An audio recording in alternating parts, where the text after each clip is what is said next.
নিশ্চয়ই দেখে বুঝতে পারছেন বন্ধুরা যে মিষ্টিটা কতটা নরম হয়েছে। এই যে দেখুন, একেবারে কিন্তু তুলোর মতো নরম। নমস্কার বন্ধুরা, অনুভার রান্নাঘরে সবাইকে স্বাগত জানাচ্ছি। বন্ধুরা, আজকে আমি আপনাদের তৈরি করে দেখাবো কোনো রকম ছানা ছাড়াই নরম তুলতুলে রসালো কালোজাম মিষ্টি রেসিপি। এই মিষ্টিটা খেতে কিন্তু অপূর্ব স্বাদের হয়, একবার খেলে কিন্তু বারবারই খেতে মন চাইবে। আর সেই জন্য দেখুন, আমি একটি পাত্রের ভিতরে নিয়ে নিয়েছি 1.5 কাপ চিনি, তার মধ্যে দিয়ে দেবো 1.5 কাপ নর্মাল জল, আর সুন্দর একটা ফ্লেভারের জন্য দিয়ে দেবো কিছুটা পরিমাণে এলাচ গুঁড়ো। এবার আমি মিডিয়াম হাই ফ্লেমে এই চিনিটাকে গলিয়ে চিনি শিরাটা তৈরি করে নেব। খেয়াল রাখবেন, এই শিরাটা কিন্তু খুব বেশি যে 1 তার কিংবা 2 তার বিশিষ্ট শিরা হবে সেটা কিন্তু নয়, হালকা একটু চিটচিটে ভাব আসলেই কিন্তু হয়ে যাবে। চিনিটা দেখুন খুব ভালোভাবেই গলে গিয়েছে। আর এবার কিন্তু আঁচটাকে একই রকম রেখেই এই যে চিনি শিরাটাকে জাস্ট 2 থেকে 3 মিনিটের মতো জাল করে নিলেই কিন্তু হয়ে যাবে।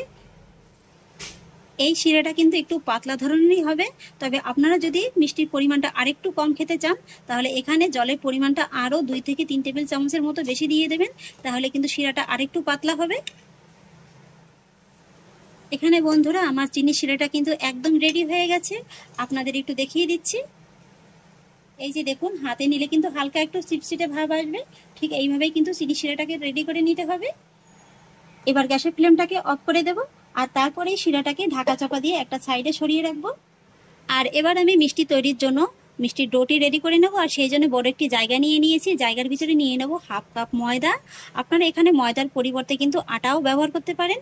আর তার মধ্যে দিয়ে দেবো 1/2 কাপ গুঁড়ো দুধ। গুঁড়ো দুধটা কিন্তু বন্ধুরা অবশ্যই দেবেন, যেহেতু এখানে কোনো রকমের কোনো ছানা ব্যবহার করা হচ্ছে না, তাই এই গুঁড়ো দুধের কারণেই কিন্তু মিষ্টিটা খেতে খুবই ভালো লাগবে। আর সেই সঙ্গে ময়দার ভিতরে অ্যাড করব কিছুটা পরিমাণে এলাচ গুঁড়ো। এখানে এই ময়দার ভিতরে সামান্য একটু এলাচ গুঁড়ো দিয়ে দেখবেন মিষ্টিটা খেতে কিন্তু খুবই ভালো লাগে। আর সেই সঙ্গে দিয়ে দেবো 1/2 টেবিল চামচ সুজি। আর এবার দেখুন, আমি এর ভিতরে অ্যাড করব বেকিং সোডা, বেকিং পাউডার নয় কিন্তু বন্ধুরা। এই যে দেখুন, প্রথমে এই 1 চিমটির মতো দিয়ে দেব, 1 চিমটিতে যতটুকু ওঠে ততটা দিয়ে দেব। আর তারপরে দেখুন আরও একটু দিয়ে দেব। এখানে যেহেতু আমি ময়দার পরিমাণটা একটু বেশি নিয়েছি, তাই কিন্তু 1 চিমটি আর এই এতটুকু পরিমাণে বেকিং সোডা দিয়ে দিলেই হয়ে যাবে। এবার এই শুকনো উপকরণগুলোকে প্রথমে একবার ভালোভাবে মিশিয়ে নিতে হবে। আর তারপরে আমি এর ভিতরে অ্যাড করব 1 টেবিল চামচ ঘি। এখানে আপনারা ঘিয়ের পরিবর্তে সাদা তেলও ব্যবহার করতে পারেন। এবার আমি এই সমস্ত শুকনো উপকরণগুলো এই ঘিয়ের সঙ্গে খুব ভালোভাবে মেখে নেব। ঘিয়ের সঙ্গে আমি ময়দাটাকে খুব ভালোভাবে মেখে নিয়েছি। আর মেখে নেওয়ার পরে কিন্তু বাইন্ডিংটা দেখুন এরকমই আসবে, মুঠো করলে সুন্দর মুঠোর মতো হয়ে যাবে, আবার চাপ দিলে কিন্তু খুব সহজেই ঝুরঝুর করে পড়ে যাবে। আর এবার দেখুন বন্ধুরা, এখানে আমি নিয়ে নিয়েছি 4 থেকে 5 টেবিল চামচের মতো দুধ। এভাবে কিন্তু দুধটাকে অল্প অল্প করে এই ময়দার ভিতরে দেব, আর তারপরে ময়দাটাকে খুব ভালোভাবে মাখিয়ে নেব। একবারে কিন্তু খুব বেশি দুধ দিয়ে ময়দাটা মাখাতে যাবেন না, তাহলে কিন্তু আবার প্রয়োজনের থেকে বেশি নরম হয়ে যেতে পারে। আর বন্ধুরা, এখানে কিন্তু ময়দাটা খুব বেশি হাতে জোরে জোরে চেপে মাখা যাবে না, এইভাবে কিন্তু একটু আলতো হাতেই মেখে নিতে হবে। আর এখানে কিন্তু এই ডোটিকে এইভাবে একটু হালকা নরম করেই মেখে নিতে হবে। এই যে দেখুন, হাতে একটু চিটচিটের মতো লেগে যাচ্ছে, ঠিক এইভাবেই কিন্তু নরম করে মেখে নিতে হবে। এতে কিন্তু চিন্তার কোনো কারণ নেই, এটা কিন্তু পরে ঠিক হয়ে যাবে। খুব ভালোভাবে আমি মেখে নিয়েছি। আর এবার আমি এই মিশ্রণটিকে ঢাকা চাপা দিয়ে রেস্টে রেখে দেবো 5 মিনিটের মতো। 5 মিনিট হয়ে গেছে, ঢাকাটাকে তুলে নিচ্ছি। এই যে দেখুন বন্ধুরা, এই 5 মিনিটের ভিতরে কিন্তু মিশ্রণটি খুব ভালোভাবে সেট হয়ে গেছে। এবার হাতে সামান্য একটু ঘি মাখিয়ে নেব, আর তারপরে এই মিশ্রণ থেকে এইভাবে অল্প অল্প করে একটু নিয়ে গোল গোল শেপ করে নেব। আমি এখানে কালো জামের শেপটা গোল করছি, আপনারা চাইলে কিন্তু লম্বা শেপও দিতে পারেন। শুধু খেয়াল রাখবেন এর ভিতরে যেন কোনো রকমের কোনো ফাটল কিংবা ক্র্যাক না থাকে। আর এখানে কিন্তু আমি লেচিটা দেখুন খুব বেশি বড় নিইনি, কারণ এটা যখন তেলে ভাজা হবে তারপরে চিনি রসে দেওয়া হবে, ফুলে কিন্তু বেশ অনেকটা বড় হবে। তাই এইভাবে একটু ছোট ছোট করে লেচি কাটলেও কিন্তু কোনো অসুবিধা নেই। এই যে দেখুন বন্ধুরা, আমার একটা কালো জামের শেপ দেওয়া হয়ে গেছে। আর এইভাবেই কিন্তু আমি সবকটি তৈরি করে নেব। সমস্ত মিষ্টিগুলোকে আমি খুব সুন্দর করে তৈরি করে নিয়েছি। আর এবার এক এক করে এই মিষ্টিগুলোকে সব গরম তেলের ভিতরে ছেড়ে দেবো। আর সেই জন্য দেখুন, একটি কড়াইতে আমি পর্যাপ্ত পরিমাণে সাদা তেল নিয়ে নিয়েছি। তেলটাকে কিন্তু মিডিয়াম আঁচে হালকা গরম করে নিয়েছি। এই যে দেখুন, তেলটা কিন্তু একেবারে খুব বেশি গরম হয়নি, ঠিক এইভাবেই কিন্তু গরম করে নিতে হবে। সমস্ত মিষ্টিগুলোকে আমি তেলের ভিতরে ছেড়ে দিয়েছি, আর এবার কিন্তু এই মিষ্টিগুলোকে নাড়াচাড়া করার কোনো প্রয়োজন নেই। এগুলো দেখবেন নিজের থেকেই একেবারে তেলের উপরে খুব সুন্দরভাবে ভেসে উঠেছে। আর এই সময় কিন্তু গ্যাসের আঁচটাকে অবশ্যই মিডিয়াম হাই আঁচে রাখতে হবে। এই যে দেখুন বন্ধুরা, মিষ্টিগুলো কিন্তু নিজের থেকেই সুন্দরভাবে তেলের উপরে ভেসে উঠেছে। ঠিক এই সময় একটু কড়াইটা ধরে এইভাবে একটু ঘুরিয়ে দিলেই হয়ে যাবে। আর তারপর মিষ্টিগুলো যখন এইভাবে তেলের পরে খুব সুন্দরভাবে ভেসে উঠবে, তখন কিন্তু গ্যাসের আঁচটাকে মিডিয়াম লোতে করে দিতে হবে। আর তারপর মিডিয়াম লোতে করে দেওয়ার পরে এইভাবে কিন্তু একটু স্প্যাচুলা কিংবা খুন্তির সাহায্যে অনবরত নেড়েচেড়ে নিতে হবে। আর এইভাবেই হালকা আঁচে নাড়তে নাড়তে যখনই মিষ্টির গায়ে একটা হালকা কালার চলে আসবে, তখনই কিন্তু গ্যাসের আঁচটাকে আবারও একটু মিডিয়াম হাইতে করে দিতে হবে।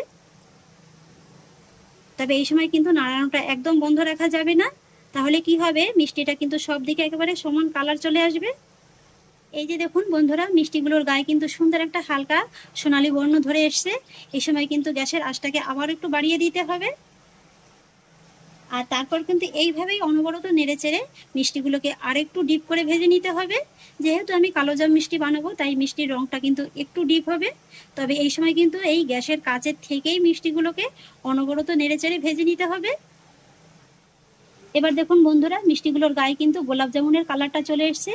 এর থেকে কিন্তু আরেকটু ডিপ করে ভেজে নিতে হবে। আজকে আমি যে প্রসেসটা মিষ্টিগুলো ভাজার সময় আপনাদের দেখিয়ে দিচ্ছি, এই প্রসেসটা যদি আপনারা ফলো করেন, তাহলে কিন্তু আপনাদের হাতেও মিষ্টিগুলো ফেটে যাওয়ার কোনো চান্সই থাকবে না। অনেকেরই ভয় থাকে এই মিষ্টিগুলো ভাজার সময় তেলে দেওয়ার পরপরই ফেটে যায়। শুধু এইভাবে প্রসেসটা ফলো করবেন, তাহলে দেখবেন যে মিষ্টিগুলো একদমই ফাটবে না। এইভাবে দেখুন অনবরত নাড়তে নাড়তে আমি কিন্তু মিষ্টিগুলোকে খুব সুন্দর করে ভেজে নিয়েছি। আর এর ভিতরে কিন্তু কালো জামের একটা কালার চলে এসছে, এই যে দেখুন। আর এই মিষ্টিগুলো লাস্টের দিকে ভাজার সময় কিন্তু গ্যাসের আঁচটাকে মোটামুটি একদম 1 থেকে 1.5 মিনিটের মতো একটু হাই আঁচে রেখেই ভেজে নিয়েছি। এতে করে কি হবে, এই মিষ্টিগুলোর ভিতরে কিন্তু অতিরিক্ত তেলটা ঢুকতে পারবে না। এবার আমি মিষ্টিগুলোকে সব গরম তেল থেকে তুলে নেব। এই যে দেখুন বন্ধুরা, মিষ্টিগুলো কত সুন্দর হয়েছে, সুন্দর কিন্তু একটা কালার চলে এসছে। তেলটাকে খুব ভালোভাবে ঝরিয়ে নেব। মিষ্টিগুলো থেকে তো আমি তেলটাকে খুব ভালোভাবে ঝরিয়ে নিয়েছি। তবে এখনই কিন্তু এই মিষ্টিগুলো এইভাবে গরম অবস্থায় চিনি শিরার ভিতরে দেওয়া যাবে না। মিষ্টিগুলো যখন ভালোভাবে একটু ঠান্ডা হয়ে যাবে, তখনই কিন্তু চিনি শিরার ভিতরে দিতে হবে। এই যে বন্ধুরা, মিষ্টিগুলো কিন্তু এখন চিনি শিরায় দেওয়ার জন্য একদম রেডি হয়ে গেছে। এইভাবে একটা মিষ্টি হাতে নিয়ে দেখবেন, যদি দেখেন যে মিষ্টিটা হাতে নেওয়ার পরও গরম তাপটা খুব ভালোভাবে সহ্য হচ্ছে, তাহলেই বুঝবেন যে মিষ্টিটা শিরা দেওয়ার জন্য একেবারে রেডি। আর এই যে দেখুন, মিষ্টিগুলো কিন্তু একটু রেস্টে রাখার কারণে কালারটা আরেকটু ডিপ এসছে। আর এই মিষ্টিগুলো যদি আপনারা গরম থাকা অবস্থায় চিনি শিরার ভিতরে দেন, তাহলে কি হবে, মিষ্টিগুলো কিন্তু চিনি শিরায় দেওয়ার সঙ্গে সঙ্গে একেবারে চুপসে যাবে। এবার আমি মিষ্টিগুলোকে সব চিনি শিরার ভিতরে দিয়ে দেবো। চিনি শিরাটা যেহেতু আগেই তৈরি করেছি, তাই কিন্তু শিরাটা একটু ঠান্ডা হয়ে গেছে। তাই শিরাটাকে কিন্তু এইভাবে একটু গরম করে নিয়ে এক এক করে মিষ্টিগুলোকে চিনি শিরার ভিতরে দিতে হবে। আর এই মিষ্টিগুলো চিনি শিরার ভিতরে দেওয়ার পরে কিন্তু 10 থেকে 15 মিনিটের মতো জাল করে নেওয়ার কোনো প্রয়োজন নেই। জাস্ট মিষ্টিগুলোকে দিয়ে দেওয়ার পরে একটু ফুটিয়ে নিলেই কিন্তু হয়ে যাবে। সমস্ত মিষ্টিগুলোকে আমি দিয়ে দিয়েছি। এইবার এইভাবে একটু নাড়াচাড়া করে নেব। আর তারপর মিষ্টিগুলোকে শিরার ভিতরে জাস্ট একবার একটু ফুটিয়ে নেব। মিডিয়াম হাই ফ্লেমে মিষ্টিগুলোকে জাস্ট একবার একটু ফুটিয়ে নিয়েছি। এবার কিন্তু গ্যাসের ফ্লেমটাকে অফ করে দেব। আর তারপরে এই মিষ্টিগুলোকে ঢাকা চাপা দিয়ে আমি রেস্টে রেখে দেবো 2 ঘন্টার মতো। এই 2 ঘন্টার মধ্যেই কিন্তু মিষ্টিগুলো চিনির শিরাটা খুব ভালোভাবে টেনে নেবে। ফিরে এলাম 2 ঘন্টা বাদে। এবার মিষ্টির ঢাকাটা তুলে আপনাদের দেখিয়ে দিচ্ছি। এই যে দেখুন বন্ধুরা, মিষ্টিগুলো ফুলে কিন্তু একেবারে ডবল হয়ে গেছে। আর চিনির শিরাটাও দেখুন খুব সুন্দরভাবে কিন্তু একেবারে টেনে নিয়েছে। এবার এই মিষ্টিগুলো আপনাদের একটু দেখিয়ে দিচ্ছি যে এগুলো কতটা নরম হয়েছে। এই যে দেখুন বন্ধুরা, নিশ্চয়ই দেখে বুঝতে পারছেন যে এটা কতটা নরম হয়েছে। এটা কিন্তু খুব বেশি জোরে চাপ দেওয়া যাচ্ছে না। দেখুন, চাপ দেওয়ার আগেই কিন্তু একেবারে ভেঙে যাচ্ছে। প্রত্যেকটা মিষ্টি দেখুন বন্ধুরা, একদম একই রকম কিন্তু নরম তুলতুলে হয়েছে। মিষ্টিগুলোকে আমি একটা সার্ভিং বলে সার্ভ করে নিয়েছি। আর এবার আমি মিষ্টিগুলোর উপর থেকে ছড়িয়ে দেব সামান্য একটু গুঁড়ো দুধের মাওয়া। একটু মাওয়া ছড়িয়ে দেওয়ার পরে দেখুন বন্ধুরা, মিষ্টিগুলো দেখতে কতটা লোভনীয় লাগছে। এবার একটা মিষ্টি আমি আপনাদের একটু কেটে দেখিয়ে দিচ্ছি। নিশ্চয়ই দেখে বুঝতে পারছেন বন্ধুরা যে মিষ্টিটা কতটা নরম হয়েছে। এই যে দেখুন, একেবারে কিন্তু তুলোর মতো নরম। এই যে দেখুন বন্ধুরা, কতটা নরম হয়েছে। এই যে দেখুন, মুখে দেওয়া মাত্রই কিন্তু একেবারে মিলিয়ে যাবে। তাহলে আশা করছি বন্ধুরা আমার আজকের এই সহজ কালো জামের রেসিপিটি আপনাদেরও খুব ভালো লেগেছে। যদি ভালো লেগে থাকে তাহলে আমাকে অবশ্যই একটা লাইক এবং কমেন্ট করবেন, সেই সঙ্গে বন্ধুদের সঙ্গে শেয়ার করবেন। আর প্লিজ বন্ধুরা, যদি আমার পরিবারের নতুন সদস্য হয়ে থাকেন তাহলে একটা সাবস্ক্রাইব করে পাশে থাকা বেল আইকনটি প্রেস করে দেবেন। ফিরে আসছি এরকমই পরের অন্য কোনো নতুন রেসিপি নিয়ে। সবাই ভালো থাকুন, সুস্থ থাকুন, ধন্যবাদ।